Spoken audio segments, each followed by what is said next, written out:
Hi everyone, this is our channel Around My Story. Please like, share and subscribe. Avant cet été, je n'avais aucune expérience des applications de rencontres. Tinder n'a été lancé que 2 ans après la fin de ma relation à long terme. Pendant les 7 années qui a duré notre relation, j'ai joué avec les applications de mes amis, mais je n'ai jamais adhéré. Me retrouvant soudainement célibataire au début de l'été et ayant désespérément besoin de distraction, j'ai plongé la tête la première dans la piscine des rencontres en ligne. J'ai commencé avec Tinder parce que ma ville est trop petite pour autre chose et que mon cœur, froid et mort, voulait des rencontres occasionnelles. Rien de sérieux. C'est le but de Tinder. Tinder a répondu à la plupart de mes attentes. J'ai eu une poignée de rendez-vous, j'ai rencontré des gars cool et d'autres pas si cool. Et j'ai traîné avec quelques personnes vraiment intéressantes, comme un DJ radio qui gère une entreprise de mariage à côté. Ce que je n'attendais pas de Tinder, cependant, c'est que la plupart de ces interactions ont commencé à me faire sentir bien dans ma peau. Je veux dire, vraiment bien dans ma peau. Comme toutes les femmes du monde, je n'ai jamais été satisfaite de mon corps. Je fais du 44, je suis étiquetée grande taille et j'ai porté des lunettes par intermittence toute ma vie. Lorsque je sors avec mes amis, je ne suis jamais la fille que l'on drague, avec qui on flirte. Depuis que j'ai atteint la puberté et que j'ai pris conscience de la différence entre ce qui est attirant et ce qui ne l'est pas, j'ai toujours pensé que je jouais le rôle de la grosse amie, qui se contente de rester assise et de sourire. Bien sûr, j'ai eu des petits amis, mais ils ont toujours été mes amis avant tout. Alors quand ils me disaient « tu es magnifique », ce que j'entendais c'était « je t'ai trouvé magnifique seulement après avoir appris à te connaître ». Je n'ai pas tout de suite pensé que tu étais jolie. Je sais que le fait que quelqu'un soit attiré par votre personnalité est plus important que le fait qu'il pense que vous êtes mignonne, mais je ne détesterai pas qu'un seul gars qui ne me connaît pas du tout me dise que je suis attirante. Les amis, la famille et les petits amis, je ne les crois pas, mais un parfait inconnu, cette personne, je pourrais bien l'écouter. Cela nous ramène à Tinder. D'une de mes premières nuits d'utilisation de l'application, un ami et moi étions assis sur ma terrasse et décidions sur qui se matcher. À chaque fois que nous disions « cela se match », nous rions et regardions un peu plus les profils des gars. Après la 3e correspondance, j'ai dit « ces types me jugent juste sur mon apparence, non ?» Mon ami a hoché la tête. « Donc ils ne font que se matcher parce qu'ils me trouvent mignonne ? Ou est-ce qu'ils swappent toutes les filles ?» Nous en avons conclu qu'il était évident que certains des gars swipaient sur chaque fille, mais que les chances que chaque gars fasse ça étaient minces. On a glissé un peu plus. Quand j'ai commencé à correspondre avec des gars qui étaient classiquement beaux, eh bien, je ne vais pas mentir, c'était vraiment bien.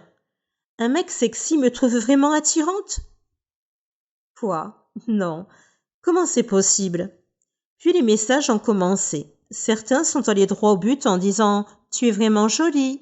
D'autres ont d'abord engagé la conversation avant de faire des compliments ici et là. Je sais que c'est ainsi que les gens fonctionnent sur Tinder, mais gardez à l'esprit que je ne suis pas du tout habituée à cela. Ce n'est que lorsque j'ai commencé à rencontrer ces gars que je me suis demandé « Est-ce que Tinder peut booster l'estime de soi ?» 2 gars m'ont demandé comment une personne aussi jolie que moi était encore célibataire. J'ai eu un rendez-vous avec un gars qui m'a dit en espagnol que j'étais belle. Un autre gars que j'avais rencontré plusieurs fois m'a demandé « Tu cherches quelque chose de sérieux ?» J'ai répondu en riant comme une folle. Ce n'est pas la question qui m'a surprise.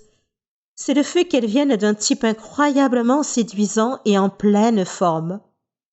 Parce que oui, je suis superficielle et je ne passe à côté que sur les types que je trouve physiquement séduisants.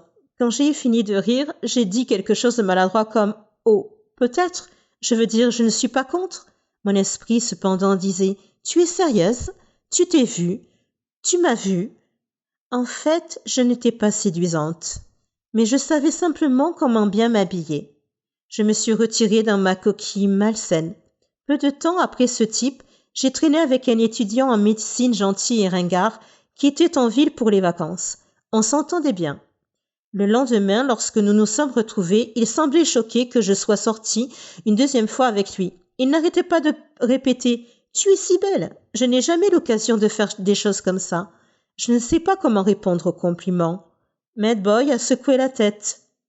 Il a dit « Ne fais pas ça. N'aie pas honte de ton corps, tu es si séduisante. Tu t'es vue. Tu es magnifique. » Quelque chose chez ce type a fait que mes pensées habituelles de haine de soi ont commencé à perdre prise. Encore une fois, je sais que c'est le genre de choses que les gens disent sur Tinder, mais soyons honnêtes, pourquoi faire un effort supplémentaire? À moins que parce que c'est vrai.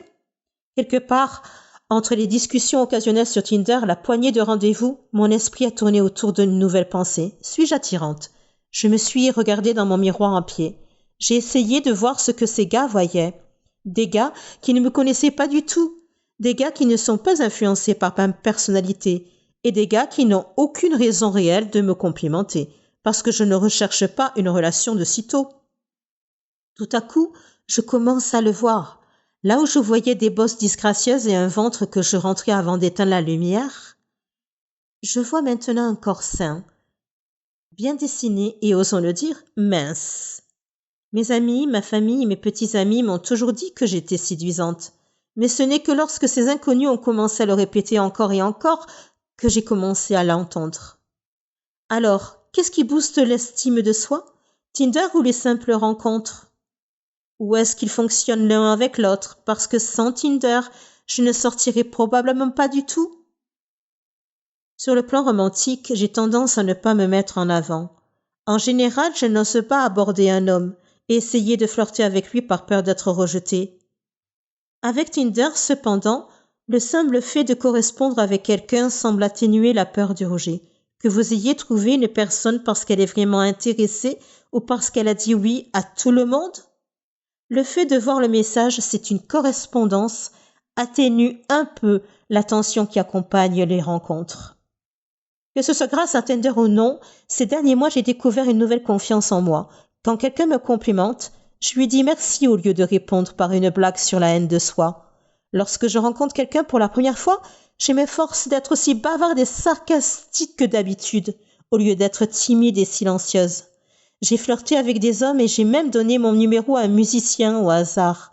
Pour une fois dans ma vie, j'ai l'impression d'être quelqu'un qui vaut la peine d'être fréquenté, plutôt que de craindre que ma moitié soit trop bien pour moi. Est-ce que Tinder m'a donné cette confiance en moi? Ou est-ce que je deviens simplement plus vieille ou sage? Je n'en suis pas sûre, mais ce que je sais, c'est que je ne vais pas arrêter les rencontres en ligne de sitôt.